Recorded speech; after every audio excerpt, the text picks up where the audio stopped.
Today we had a much smaller sequel to the Capitol uprising in January. It's a guy went and rammed his car and killed an officer, and I was going to do a video about that, but I thought it'd be more interesting to cover the response of a politician I talk about sometimes to this instead of just the story by itself.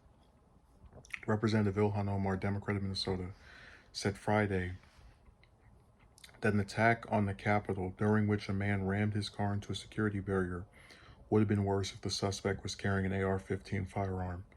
The attack occurred Friday afternoon, killing one Capitol police officer, William F. Evans, and injuring another.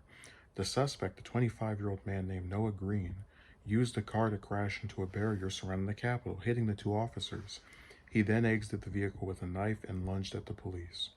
Acting Capitol Police Chief Uganda Pittman stated that after the suspect refused to comply with verbal commands, officers fired their weapons, killing him. In a tweet, Omar offered her condolences to Capitol Police.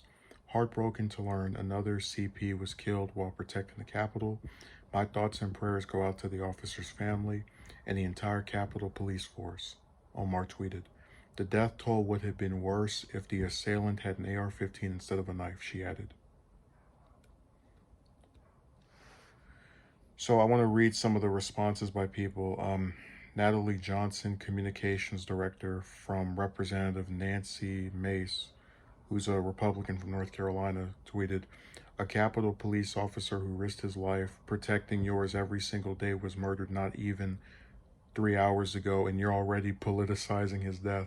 So the reason I smirk when I see that is that I remember when there was the shooting at the high school, that I think it was Marjorie Stoneman Douglas in Florida 3 years ago.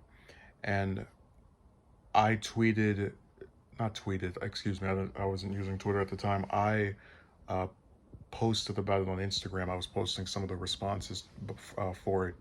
And someone came on there and said, the bodies aren't even cold yet. The bodies are still warm. How could you say this when? And it's really weird because people, when they're making the case for change or for something to be made different, I don't know why there's this weird tendency by some individuals to request there to be, I don't know, some extraneous period between when you get to mention how, someone died or how something happened and then cite it in your urging for a policy change. So for example, when Jack Kemp died in 2009, a few days, or I think it was the day after his death, one of the senators said that he would still be alive if the U.S. paid more attention to cancer research.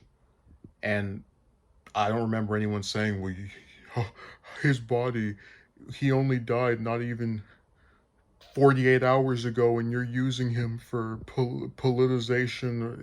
It's stupid. The other angle of this, and I don't expect any better from a Republican respond to a Democrat. That's usually what they do. They play tit for tat. This guy named Arson, he's a human rights lawyer. I wouldn't be covering him under any other circumstance because he's not anything. But he said you missed the part where he was an Islamist and supporter of Louis Farrakhan. Now, for all the people that listen to Louis Farrakhan, there are some Muslims that do.